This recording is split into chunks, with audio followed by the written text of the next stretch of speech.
सर्वप्रथम मैं सभी देवी देवताओं को प्रणाम करता हूँ।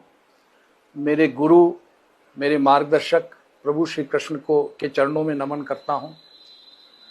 आप सभी मीडिया वालों के और सभी प्रदेश की जनता के सामने हाथ जोड़कर प्रणाम करता हूँ। साथियों, हमारे देश में पहलगाम में एक बड़ा दर्दनाक आतंकवादी हमला हुआ, जिसमें निर्दोष नागरिकों को मारा गया, उनका धर्म पूछकर मारा गया। बहुत बड़ी घटना हुई, दुर्घटना हुई। उसके बारे में मैंने एक वीडियो जारी किया था। उसमें कुछ बातें कही थीं। पता नहीं, मुझे बड़ा आश्चर्य होता है इस बात पर कि मेरी अपनी कांग्रेस पार्टी, जो देश को जिसने आज़ाद कराया, कांग्रेस पार्टी के कई कार्यकर्ता, कई नेता शहीद हुए आज़ादी की लड़ाई में, वो पार्टी मुझसे सवाल कर रही कि मैंने ऐसा क्यों कहा। बहुत आश्चर्य हुआ, बहुत दुख हुआ।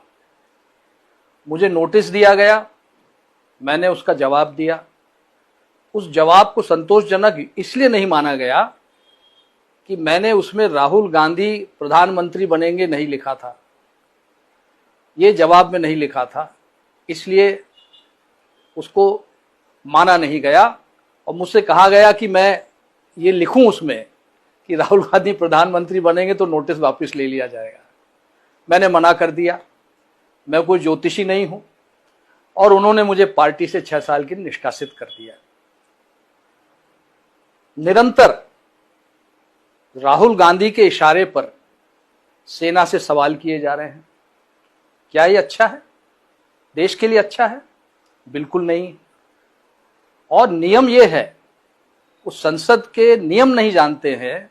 नियम ये है कि संसद में केवल डिफेंस बजट पर चर्चा कर सकते हैं, डिफेंस की रणनीति पर कोई चर्चा नहीं कर सकते, न डिफेंस, न पार्लियामेंट में, न बाहर। ये नियम है। क्योंकि जो पुलवामा हमला हुआ है, इसमें हमारे जवान शहीद हुए हैं, वो इसलिए हुआ कि इंफॉर्मेशन लीक हो गई थी कि ट्रूप मूवमेंट कहां से हो रहा है, और उसका परिणाम हमारे जवानों की जान देकर हमको भुगतना पड़ा। तो इस तरह की अनर्गल बात करना क्या उचित है?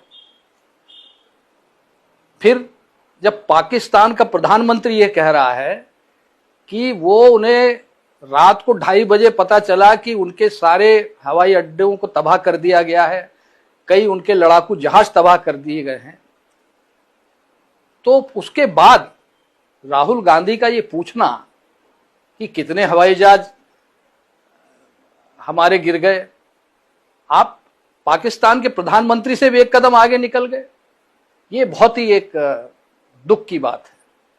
और सवाल अब मैं कर रहा हूं, जवाब आपको देना है। कांग्रेस वो पार्टी है जिसने देश को आजाद करवाया, कई देशवासियों ने अपनी जान दी।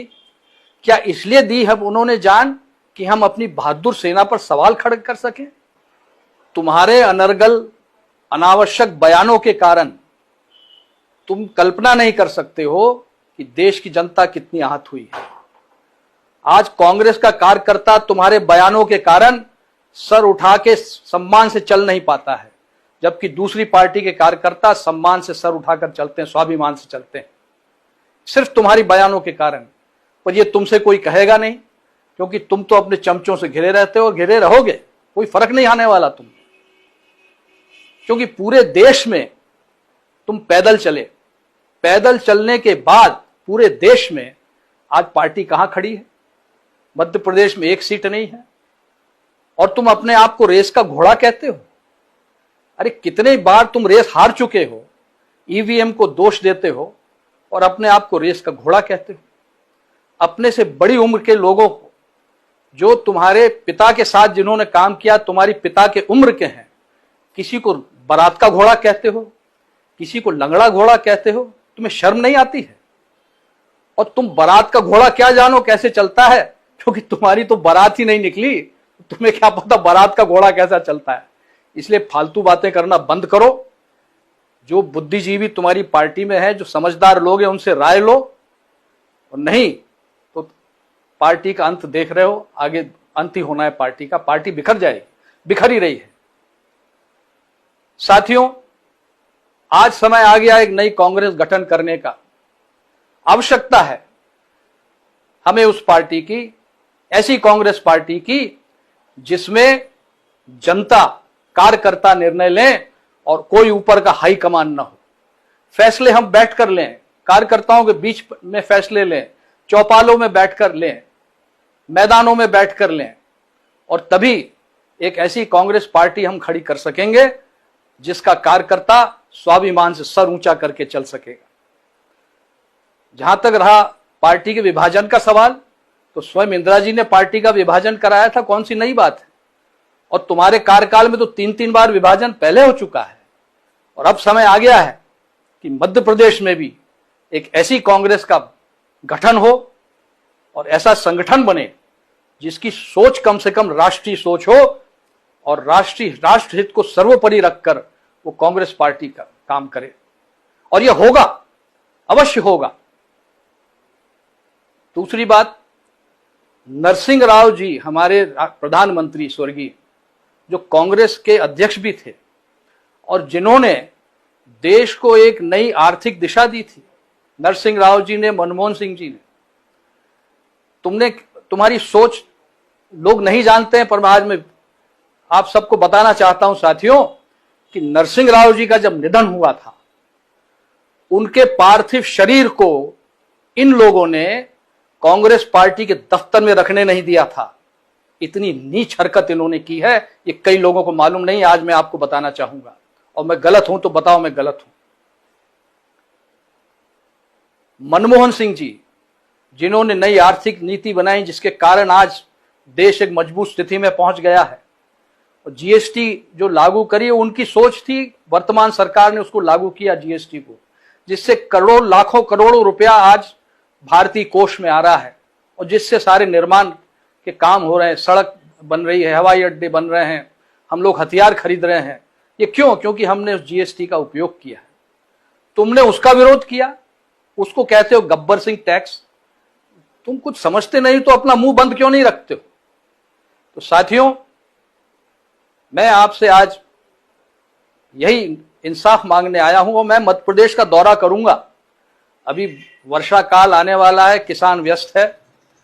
जब किसान फ्री हो जाएगा, मैं मध्य प्रदेश में दौरा करके जनमत हासिल करूंगा, और हम लोग सब मिलकर एक ऐसी कांग्रेस पार्टी का गठन करेंगे जिसे कार्यकर्ता और जनता चलाएगी।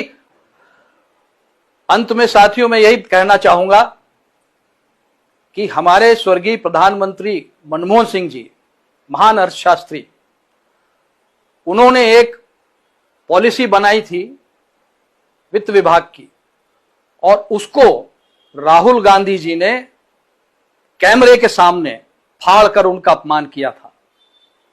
आज राहुल गांधी, ये देख लो, ये मेरे निष्कासन का नोटिस जो मुझे दिया गया है, ठीक उसी तरह कैमरे के सामने फाड़ रहा हूं जिस तरह तुमने मनमोहन सिंह जी का पत्र फाड़ा था। और एक बात और सुन लो, मैं कांग्रेसी था, कांग्रेसी हूं और कांग्रेसी रहूंगा। ये तुम्हारे इस कागज से मैं कोई कांग्रेस के बाहर नहीं हो जाऊंगा। मैं 40 साल तक मैं कांग्रेस में मैंने सेवा की है। 5-5 लोकसभा के चुनाव जीते हैं, 3-3 विधानसभा के चुनाव जीते हैं, कई चुनौतियों का सामना किया है। सुषमा स्वराज जी के खिलाफ कोई लड़ने तैयार नहीं था, विदिशा से मैं गया था क्योंकि पार्टी ने भेजा था। तो सुन लो ये, और हमारे साथी जो देख रहे हैं, साथियों, अब समय नहीं है कि इनके आगे झुको, इनकी चमचागिरी करो। अरे पार्टी आपसे चलती है और पार्टी आप ही चलाओगे, और इनकी समझ में नहीं आता तो छोड़िए इनको। हम लोग मिलकर एक नई कांग्रेस खड़ी करेंगे। आप सबको बहुत बहुत धन्यवाद। ईश्वर आप सबका कल्याण करे। धन्यवाद। जय हिंद।